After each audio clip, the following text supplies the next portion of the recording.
What can brain science tell us to make us better teachers and better learners? Well, let's take a closer look. Dr. Powell says there's four major findings in brain science that can be applied to education. The first is neuroplasticity. The idea that the brain is shaped by its experiences and can be shaped in many different ways depending on what is used and what is not used. The second major finding is the brain seeks meaningful structures and patterns, that it takes the information and it tries to give it meaning. 3. That memory is not one thing, but there's different types of memory: procedural memory and declarative memory.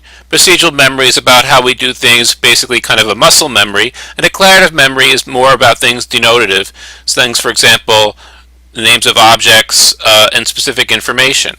And finally, that emotions are key to the learning process. So, for example, the way we feel often has a way connected to the way we reason and the way we learn.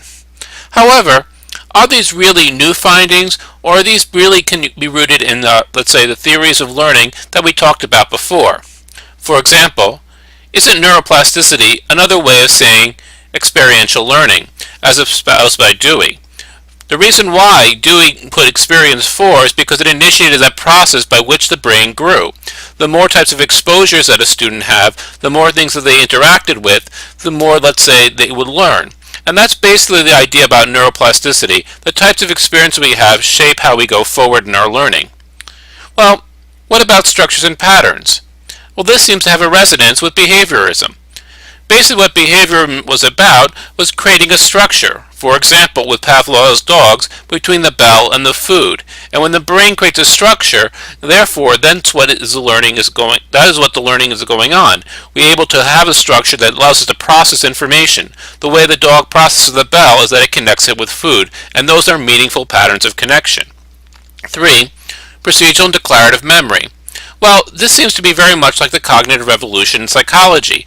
The idea of the brain basically is processing information, and it takes information in different ways. Just as a computer might have ROM memory, let's say deeply encoded programs, as well as, let's say, RAM memory or free memory that it might access here and there. Finally, emotions. Well, the notion of emotions is important, but this is actually very similar to what constructivism is about. The idea that we're surrounded by emotions, that the aspects of the learner, their state of mind, are important to their learning process. So really, is brain science doing something? Well, I want to take a little closer look at a particular type of brain science and see what it can tell us. This is Daniel Kahneman and Amos Tversky's work, and they came from a basic idea that humans are intuitive grammarians, but they're not intuitive statisticians, and they wondered why. So in a series of books, including their 1982 Judgment Under Uncertainty, and more recently Daniel Kahneman's memoir, Summary of the Field, Thinking Fast and Slow, as well as by other authors like Philip Tetlock's Expert Political Judgment and Dan Ariely's Predictive Irrational, we've explored the way that the brain makes pattern mistakes, even when it's normally functioning. As I said, they noticed that we were intuitive grammarians. We were able to pick up language without even being taught, but very often our mathematical reasoning is mistaken. And why is that? Because they should be the same type of process. We look for, let's say, similarities in our environment, and we make, let's say, judgments about what is correct and what is incorrect. But we do make these pattern cognitive mistakes. And Daniel Kahneman says, well, it's a difference between our experiencing self and our remembering self, between our brain working through intuition and our brain working through inference. For example, we do experience things like in the here and now, and that you could say is our left brain functioning, the intuitive, the thing that's emphasized in, let's say, student-centered research. But our remembering brain, the higher cognitive functions, is it decides what's to be remembered and puts, let's say, a structure around that information. Just a little more background on Kahneman and Tversky.